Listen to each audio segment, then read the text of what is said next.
As you probably know, I have long-running discussions about Jews with Gentiles who don't like them.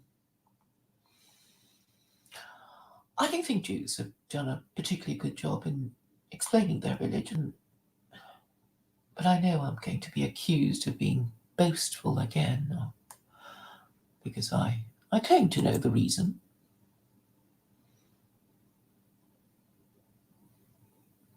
About the proper distance between Jews and Gentiles. I do know a little bit about their festivals and high holy days, and what they're supposed to do for Passover and the Sabbath. There's always a role for the Gentile in these practices, such as the Sabbath. I was just listening to a video by a rabbi on Colin Powell, who recently died, about how he could speak Yiddish because he was a Shabbos goy.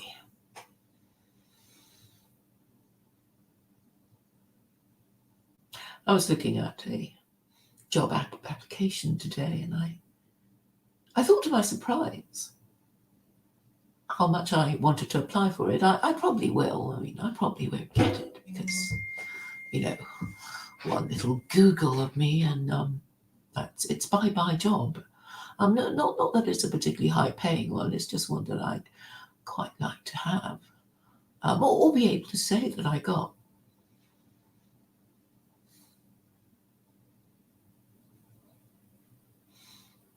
I don't think they do jobs like being a Shabbos, shiksa or whatever. I think be quite amusing. I probably won't be able to stop myself giggling, and I probably won't be asked back the next Saturday.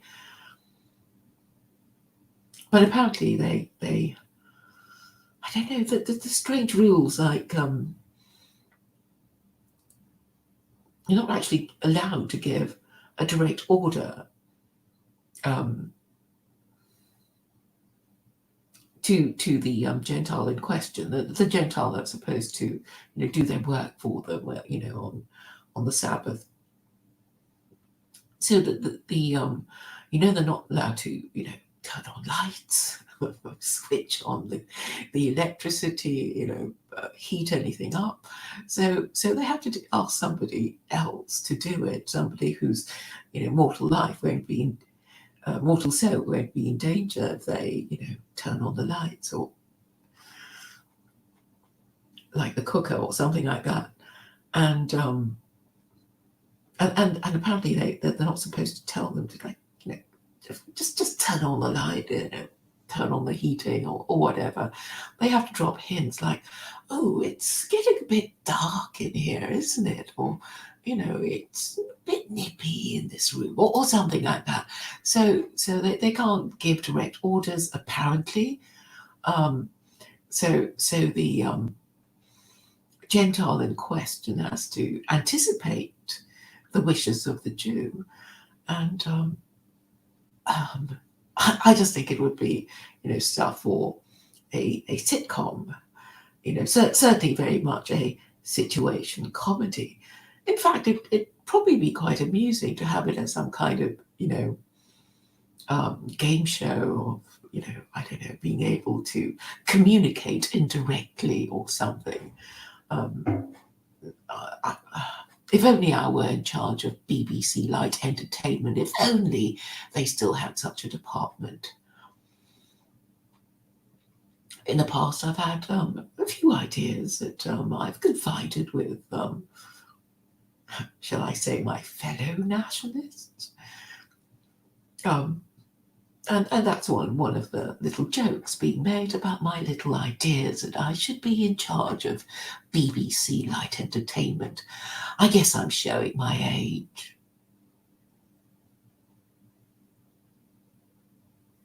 So I'm basically saying that God, if he exists and revealed the Torah to Jews, had some idea that Jews are supposed to have some kind of relationship with Gentiles. So, well, they're not allowed to, be mean to them or treat them badly or cheat them or that kind of thing. But only if they took their religious duties to, keep the Sabbath properly.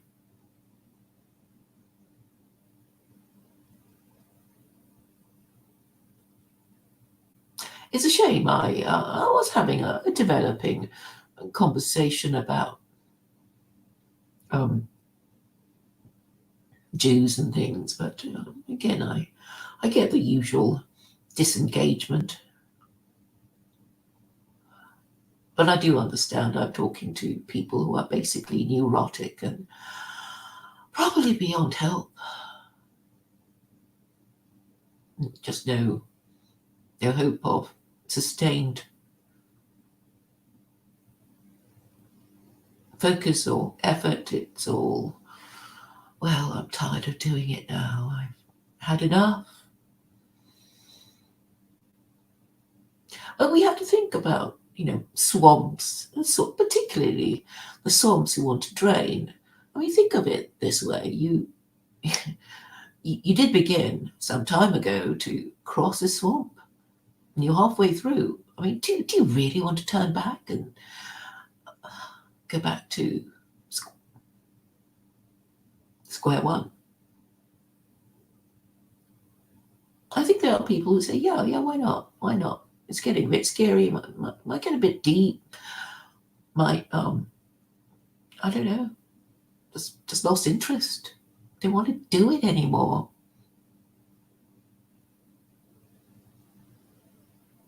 It just seems, well, just a waste of effort, going halfway across the swamp, the jungle, the desert, whatever, and you just turn back because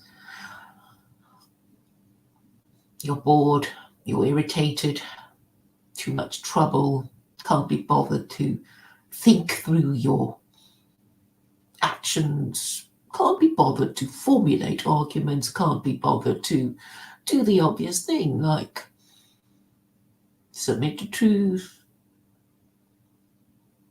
use your reason, and choose an option within the constraints of your moral principles if you have any. But possibly you don't have any, you don't know what they are, you don't care to acquire them, you're just a bit tired of the whole thinking and talking thing. Better things to do, eh? Anyway, Jews aren't like that, not with their religion. And the other thing that I thought was quite interesting about Passover is how fanatical the ones that are supposed to prepare for Passover do prepare for Passover, because they're not supposed to have any chametz in their home during Passover. So what's perfectly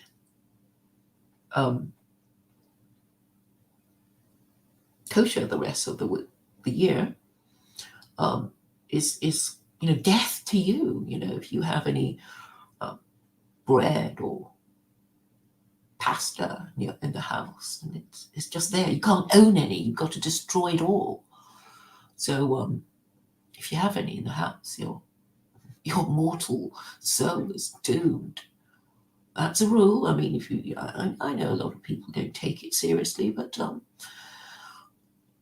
that's the rule. So what does this mean? It means they have to deal with the Gentile. They've got, it's a bit of a problem, right? I know what Jews do too. They give all their chametz to the rabbi, and the rabbi sells it to some helpful Gentile, and the Gentile buys it or pretends to buy it for £1, $1, some consideration, that some legal consideration that makes it a proper contract, and then sells it back to the Jew after the the festival after Passover is over. You might not think this is a big deal, but for the Jew, but I guess if you own, granaries and supermarkets and things, it's quite a large sum of money if you're going to take the whole thing seriously. So you have to find a righteous Gentile who won't say, "Thanks very much for selling me your granary for £1. I'll keep it, thanks."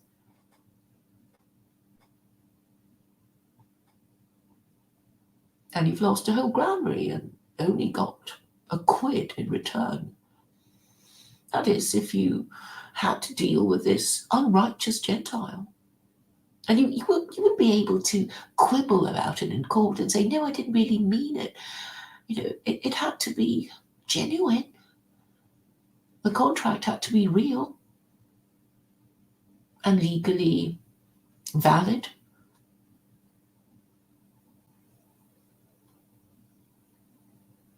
Some of you may know of these legal contracts that need to be paid by, for some consideration, like £1, just to say that it was, a proper contract. So if the Jew were living in the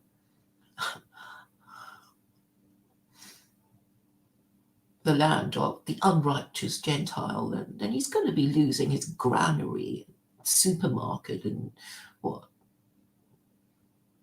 pizza restaurant, left, right, and centre.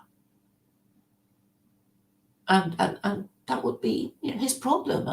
They're not even supposed to live in a city that has gone astray. And this means that a city that practices idolatry. And that means, any city in Christendom, right?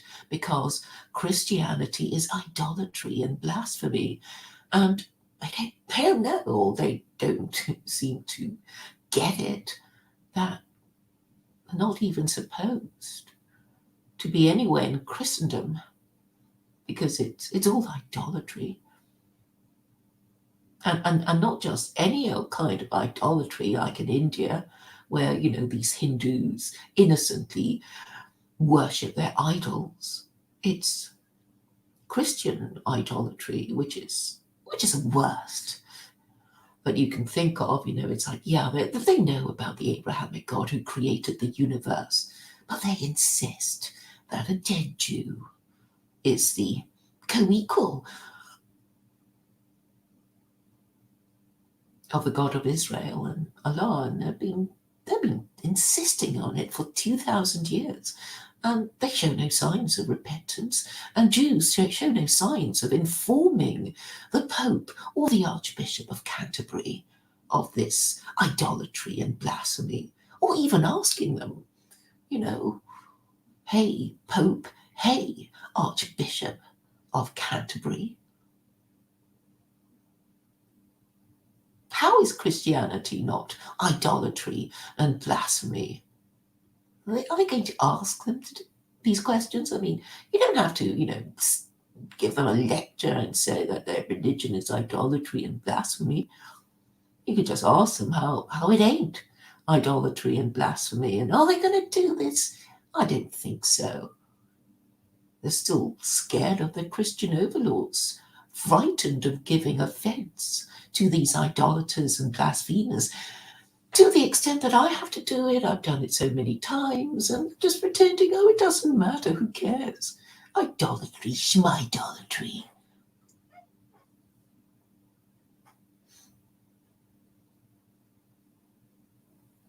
I know I'm an agnostic that feels obliged to consider two views of the world: an atheist view of the world and a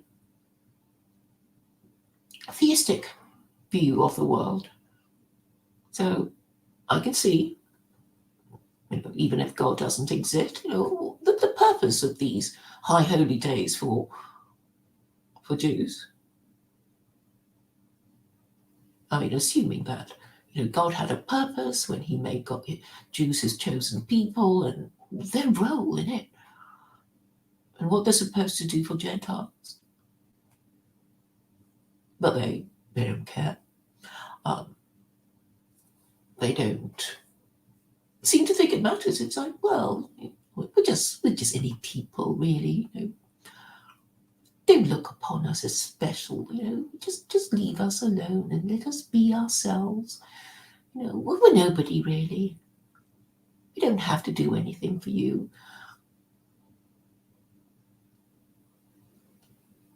But privilege comes with responsibility, doesn't it?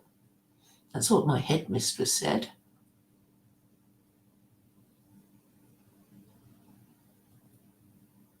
Perhaps they don't think it's much of a privilege. It's rather a burden.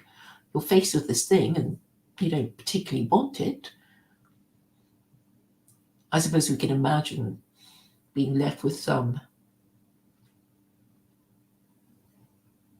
crumbling old building that we wouldn't like to live in because it's crumbling and cold in the winter, a stately pile of bad drains or something. So I guess you could regard it as a burden. Some Jews clearly regard it as a burden and don't want to be Jewish and are self-hating Jews.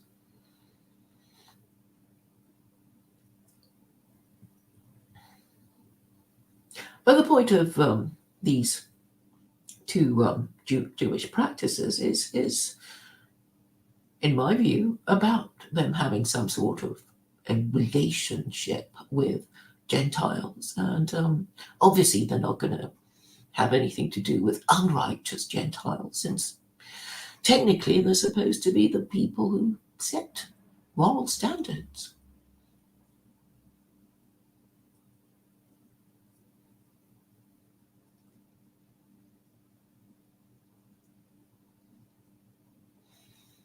And I think the system works.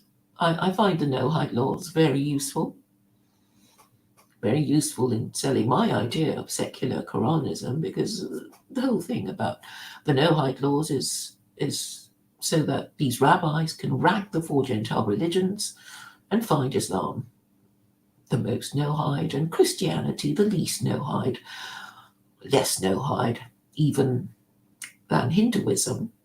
And that's a point they really have to make. Or, well, all these benighted Christians will still think Christianity is a viable religion with its idolatry and blasphemy. There's no other way of informing them that Christianity is actually worse than Hinduism. And if these rabbis are not sure, then they should certainly have a discussion about it. I mean, do they have some house magazine like, I don't know, the Rabbinical Quarterly or whatever it is that they have? I don't think they even have a magazine of this kind,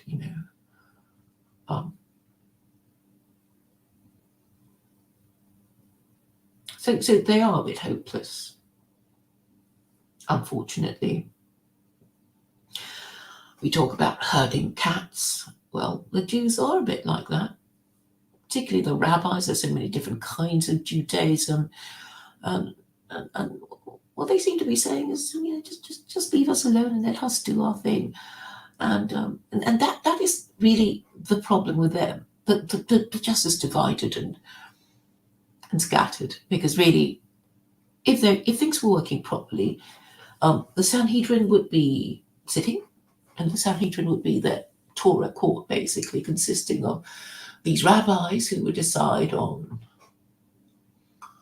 stuff, like it would be their Torah Supreme Court, basically. That's what it is. So just to give you an idea, the Sanhedrin was the court that found Jesus guilty of blasphemy when he said his papa was God.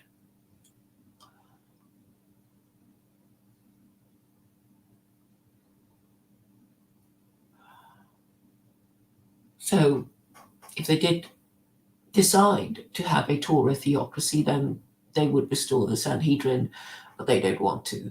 They don't want to because there are 36 capital offenses in the Torah. So that's understandable. I mean, why you don't want that. And anyway, half the Jews in Israel are not observant, and then I'm sure half the religious Jews, or more than half of the religious Jews, don't want a Torah theocracy that would impose these 36 capital punishments. I mean, it is quite harsh, death if you break the Sabbath, death if you pick up sticks on Saturday, death if you are a drunken, disobedient son, death if you instigate a community to practice idolatry. So Paul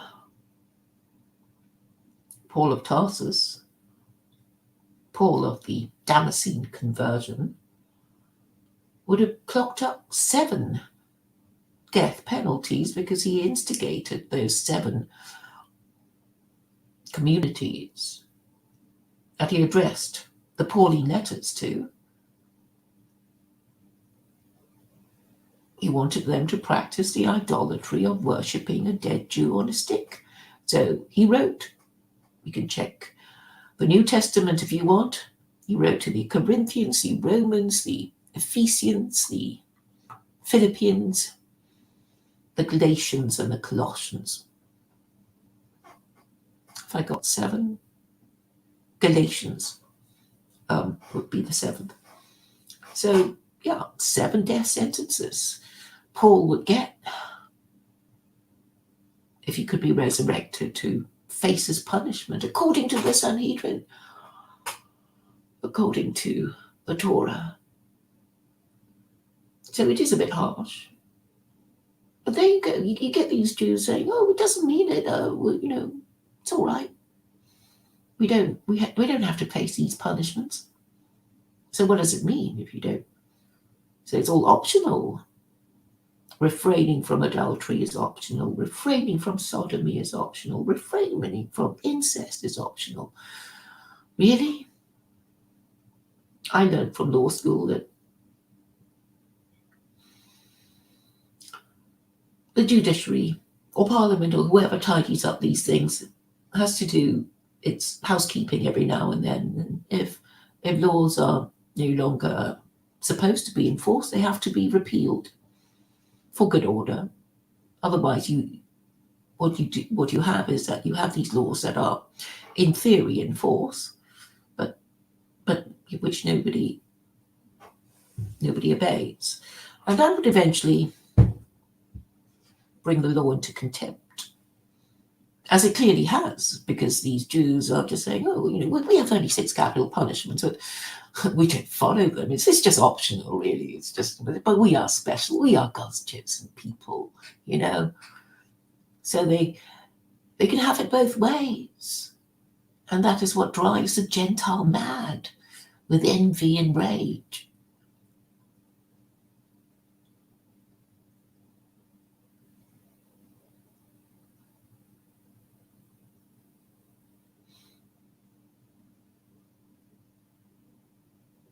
So why would a Gentile convert to Judaism?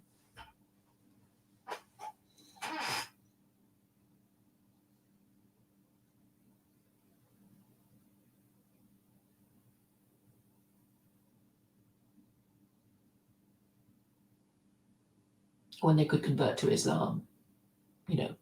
You're a Christian, you suddenly realize that you're supposed to believe in shit, just worshipping a Jew on a stick as a co-equal of God. And then you decide you want to do something else. You don't want, you want to believe in God, you want to worship God, but you don't want to be part of this,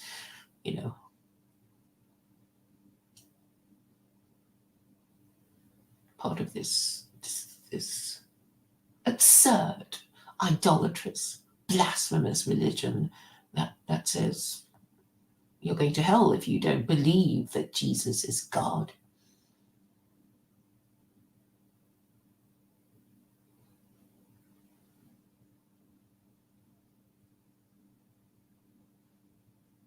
You would have thought that you choose a religion that didn't have 36 capital offences.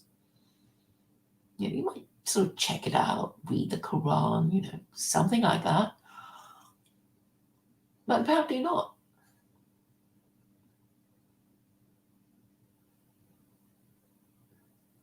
I have read around the subject of all these different religions. I did read one book on each religion.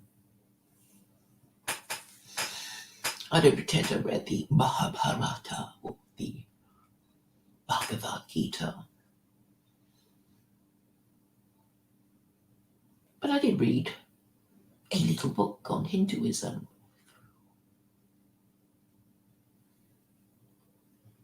But there are people who, snobs and racists that they are, it's like, no, I'm not even gonna read the Quran. It's beheadings.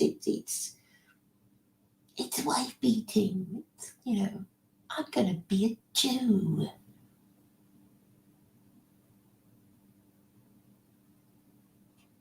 You wonder why, and you think, yeah, it's snobbery, isn't it? They look at Muslims. It's something about shithole countries. Not going to read the book. Just going to go for the one with 36 capital offences. But actually, it's the people who convert to the wrong religion after finding out that their one is kaput, who would be the worst. It's like, well, they're not going to admit that they made a mistake when they converted out of their religion of idolatry and blasphemy. They're not going to admit that. I think they would rather die than admit that they made the wrong choice. So it just means that, if you take the whole thing seriously, right? If you think, okay, I'm converted to a Jew. I am a Jew, and I've done all these things, and technically would have clocked up a death penalty or two. Nobody's going to execute me because there is no Torah theocracy anywhere in the world. But if you believe in the whole thing about your afterlife and God rewarding or punishing you, then you must acknowledge that something's going to happen after you're dead. You're going to be rewarded, or you're going to be punished. You're going to be called to account for all your sins and all the death penalties that you clocked up during your lifetime that weren't executed. But I guess it will be executed in the afterlife. So somebody like Paul of Tarsus would have seven death penalties waiting for him.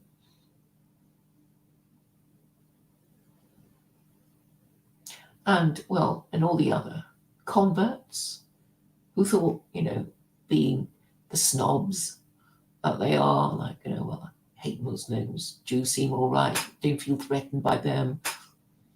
They convert to Judaism. It's like, oh, well, if they didn't even read the book, it's like, 36 capital offences, as long as it doesn't happen in my lifetime.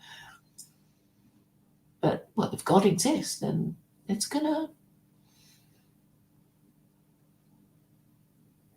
happen in the afterlife, and that would be the hell, right? You just have to be punished until it's all, until the punishment is over. It could be, quite a few death penalties. If you're a Jew and you've broken the Sabbath, you don't know how strictly it's going to be enforced.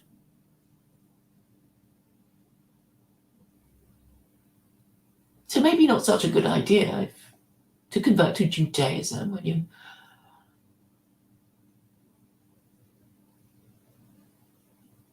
when you see the lie, or the absurdity of Christianity.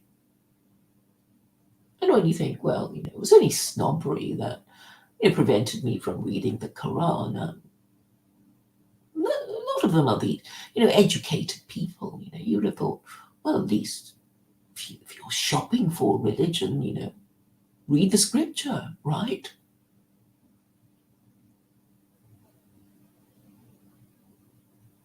I mean, I haven't read the Torah from beginning to end, but I know there are 36 capital offenses.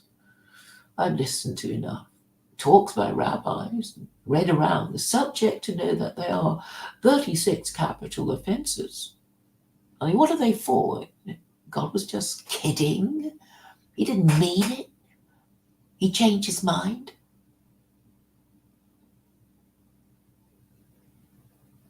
I would have thought, if God exists, that he was relying on the supposed intellect and deductive powers of the Jew. So the Jew might think, well, it's a bit hard living the life of a Jew. I'm not sure I want to. Is there an easier way to get to heaven? And then I'm assuming that most Jews would have heard of Islam and think, well, maybe that's a better route. So I won't get punished so much, if I break the law as a Muslim, because, basically Islam is Judaism light. And it certainly doesn't have 36 capital offenses. But it seems people don't think like that. They just go on and on about, oh, can it be true? Can't it be true? It's like, oh, fuck knows if it's true or not.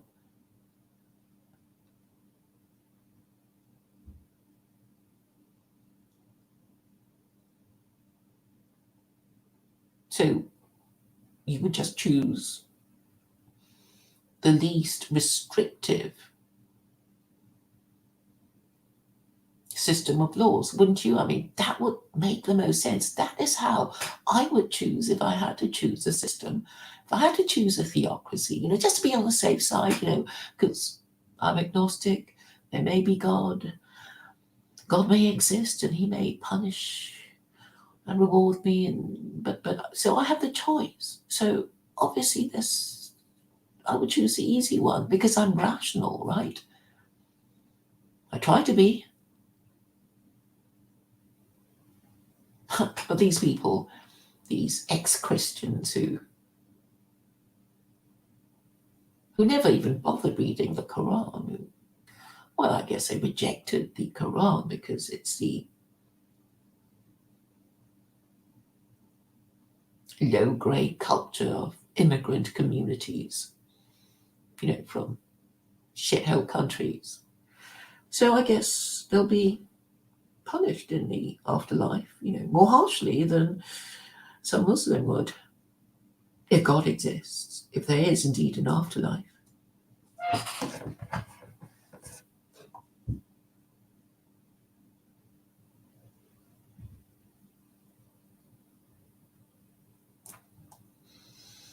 Hello, Mike. I'm not sure who you are. I'm not sure what you'd hired me for.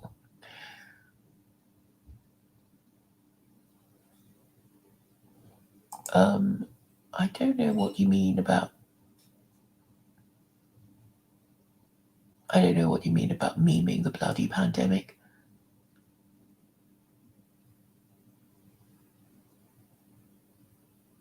Oh, the pandemic is over. Oh, okay. I haven't been listening to the news. Hello, Midnight Rider.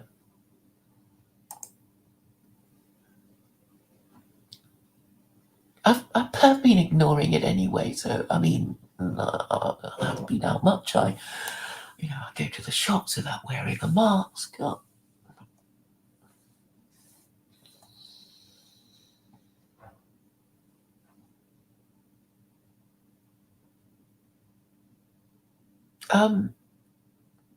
The ITV documentary. No, I haven't seen it. I know there was something in it on MSN.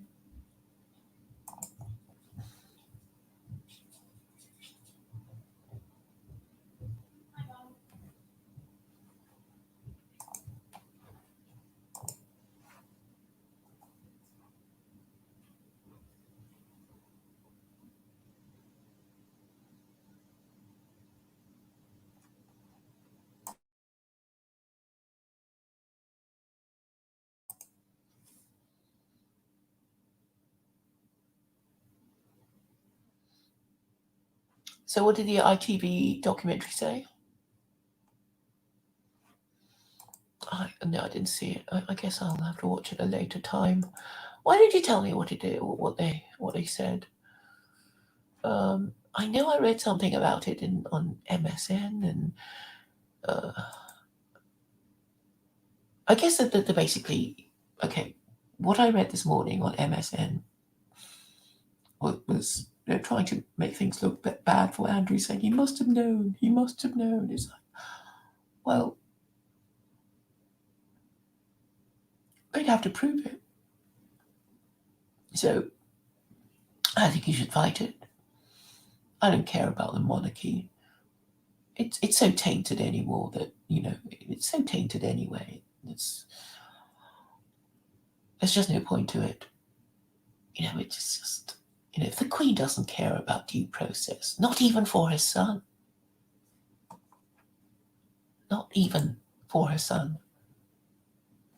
so, well, what's the point? I mean, she doesn't get due process. She doesn't care about it. She's going to treat her son as guilty already, It's like, well, what chance do the rest of us have if our mum ain't queen, eh? We've got no chance. No chance of any justice. If the accusation of some ex-prostitute is enough to bring down a prince without even a trial, we're all fucked, aren't we?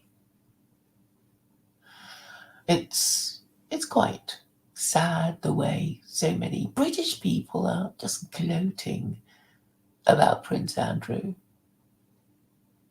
I guess they think it's never going to happen to them. It's going to happen to them more easily, and nobody will even care. So, gloat away just because somebody had a better life than you. I guess that means that they are to be hated because you envy them, and their downfall is to be gloated over, even though there was no justice in it. Well, no justice for them, no justice for you.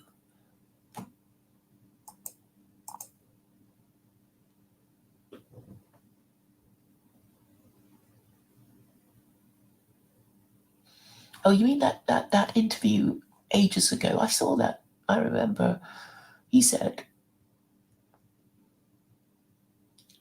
well, he was so confident about it. I remember the hype about it. Because, all these people say, oh, he shouldn't, because, he should just keep quiet. And he basically said, I've got an alibi. I was at Pizza Express with the kiddies in Woking. And I thought, okay, fine. He's got an alibi. I mean, that's the best thing you can have, right? I'm sure there's some record of it, like in the palace, Prince Andrew out. Something like that. It's curious, isn't it? And then the media just carry on like, he never said such a thing and that he still must be guilty.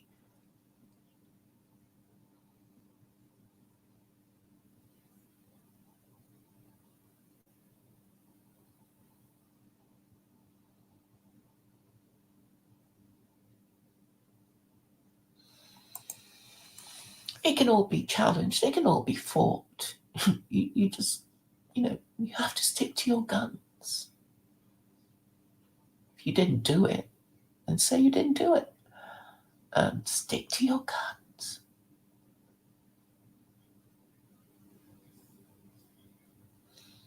Otherwise, you're just cattle